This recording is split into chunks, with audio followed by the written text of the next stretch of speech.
entend souvent donc dans la population, quand on veut du travail, on en trouve. Cette affirmation n'a visiblement pas beaucoup de sens. Y a-t-il de l'emploi pour tous? Il y a sûrement de l'emploi pour tous.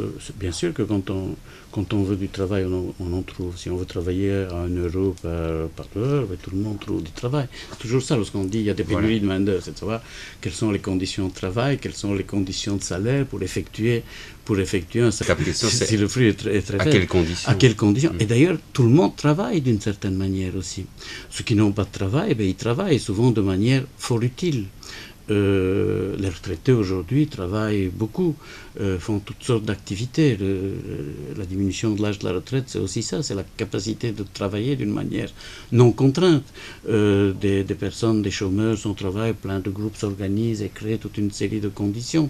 Donc, toutes sortes de personnes qui n'ont pas d'emploi, qui n'ont pas des heures non plus à travailler, travaillent et créent de la valeur.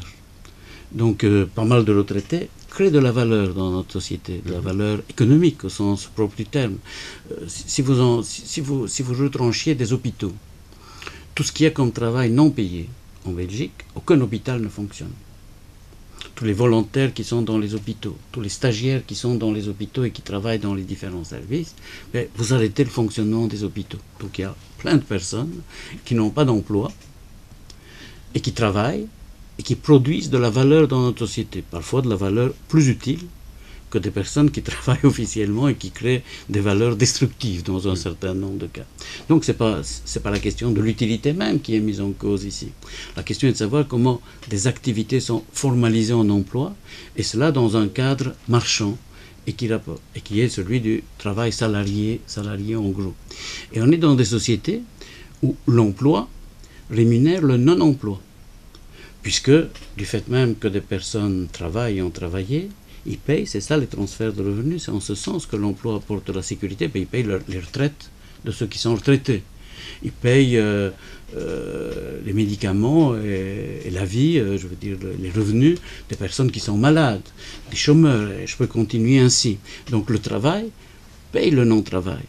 Et dans le non-travail, on peut aussi créer des valeurs. Et c'est difficile à faire comprendre, mais c'est une réalité tout à fait forte et que revendiquent pas mal de groupes.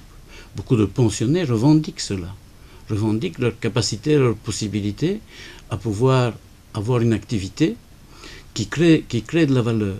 Beaucoup de chômeurs revendiquent cette situation-là, donc on peut le revendiquer et l'appliquer.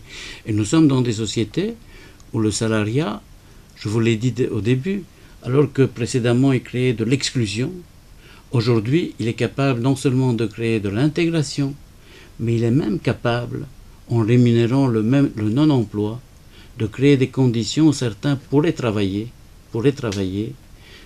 en créant de la valeur et en étant libres.